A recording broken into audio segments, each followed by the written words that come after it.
Kita kembali lagi ke bab 8. Kali ini kita akan membahas subbab yang terakhir, yaitu 8.4, mengenai annuity due, tapi yang pembayarannya itu bisa increasing atau decreasing, dan increasing atau decreasingnya bisa sesuai dengan deret geometri atau sesuai dengan deret aritmatik. Subbab yang terakhir ini masih akan menggunakan ilustrasi yang sama, ya, dan subbab yang terakhir ini juga merupakan koleksi dari atau summary dari apa yang telah kita lakukan selama di bab 8 ini nih. Nah, jadi ilustrasinya sama, yaitu kita punya 1M dan kita akan simpan di sebuah akun yang akan memberikan kita pembayaran dengan berbagai skenario. Nah, total setidaknya ada 12 skenario nih, dan kita sudah bahas mungkin hampir setengahnya. Nah, yang kita bahas pertama itu mungkin ketika 1M itu kita pakai untuk membayarkan kita di akhir bulan ya. Makanya ini immediate. Ya, ini semua immediate sih. Nah, kemudian kolom yang kedua itu apakah pembayarannya itu konstan. Nah, dua skenario pertama itu konstan. Nah, kemudian yang membedakan itu yang satu cuma 30 tahun, yang satu ini selamanya. Dan ini kita sudah bahas ya. Ketika pembayarannya itu cuma 30 tahun dan konstan dan dilakukan di akhir bulan, kita dapat pembayaran 3899,4137. Sementara kalau pembayarannya itu di akhir bulan dan selamanya, kita dapatkan pembayarannya itu setiap bulannya itu $2.000. Nah, ini kita sudah hitung ya. Nah, kemudian seandainya pembayarannya itu ada kenaikan nih. Nah, kenaikannya itu berdasarkan deret geometri. Karena berdasarkan ini, inflasi ya. Inflasi 2% per tahunnya atau per bulannya itu sekitar 0,16%. Nah, kita akan mendapatkan pembayaran pertamanya itu adalah 2960,7. Nah, dan ini akan naik terus nih. Setiap bulannya itu akan naik terus. Nah, ini jika Anda lupa, ini bisa dilihat di 8.1.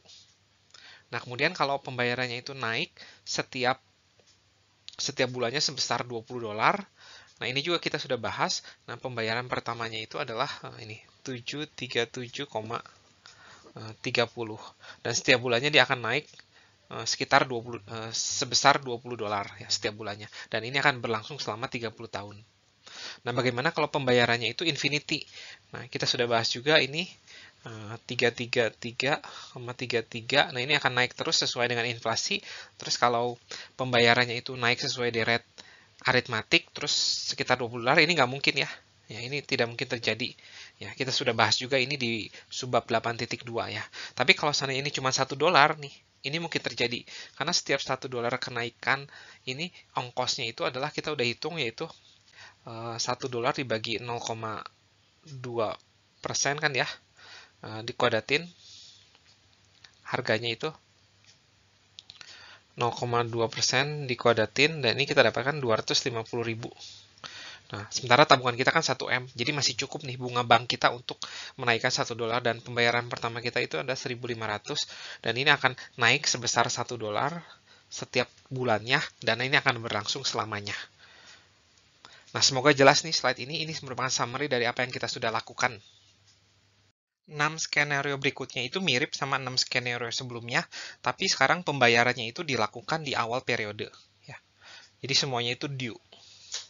Nah, tapi skenario apakah dia itu pembayarannya konstan, skenario lamanya waktu pembayarannya itu sama seperti 6 skenario sebelumnya. Dan kita sudah hitung 2 skenario pertama, yaitu ketika pembayarannya itu konstan di bab 8.3. Nah, ketika jangka waktunya itu cuma 30 tahun, berarti setiap bulannya itu kita akan mendapatkan, setiap awal bulannya ya, kita mendapatkan 3891,6304. Dan ketika pembayarannya itu berlangsung selamanya, tak hingga kali, setiap awal bulan kita akan mendapatkan sebesar 1996,008. Nah, ini kita sudah hitung di bab 8.3. Nah, sekarang kita akan di subbab ini kita akan menghitung keempat skenario terakhir ketika pembayarannya itu dilakukan di awal bulan dan tidak konstan. Nah, kita mulai dengan skenario yang pertama. Skenario yang pertama ini pembayarannya itu meningkat setiap tahun sebesar 2%, atau setiap bulannya itu sebesar ini 0,1652%. Itu saya definisikan dengan K ya.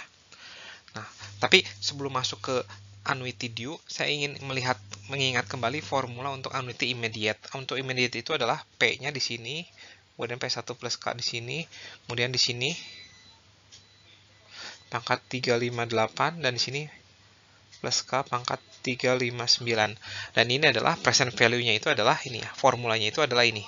P dikalikan dengan 1 dikurangin 1 plus K dikalikan V, ini pangkatin 360 ya, karena ada 360 kali pembayaran, terus bawahnya itu J min K. Nah, ini adalah formula untuk present value dari annuity immediate. Nah, bagaimana kalau annuity due? Ini P-nya bukan di sini, tapi di sini. Ini juga bukan di sini, tapi di sini. P1 plus K kuadrat, dan seterusnya. Ya. Ini juga bukan 359, 358, tapi 359. Nah, ini present value-nya itu apa? Ini kita akan memanfaatkan ini nih, formula untuk annuity immediate.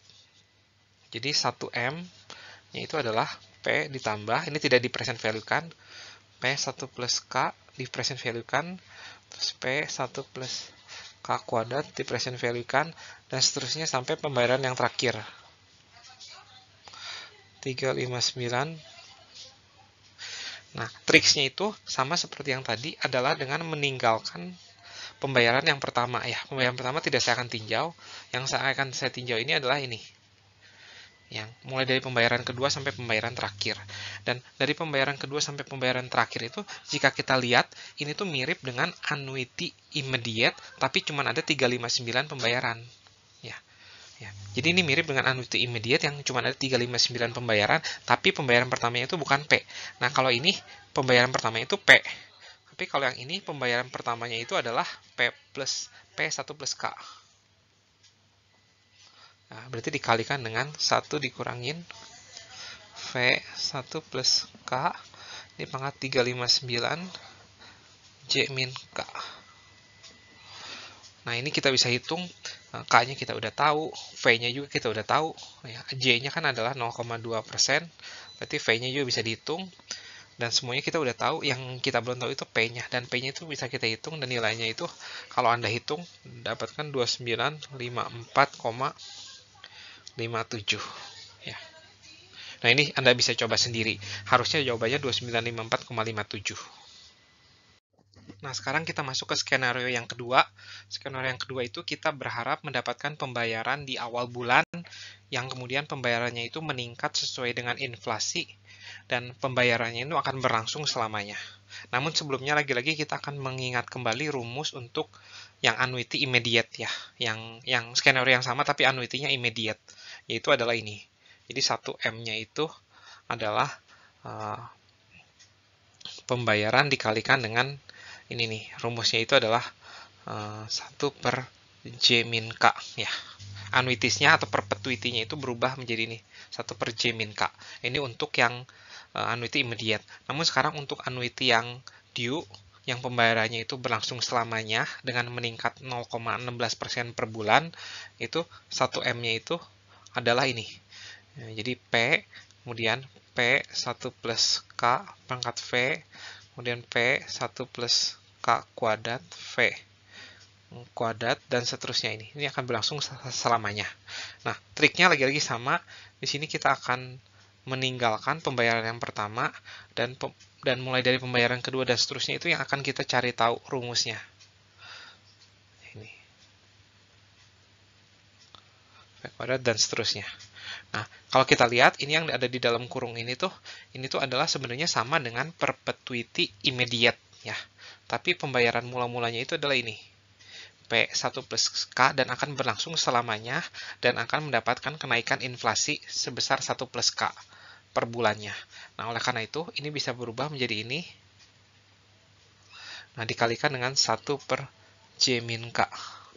Ya, jadi ini adalah rumus untuk menghitung P untuk perpetuity due ya.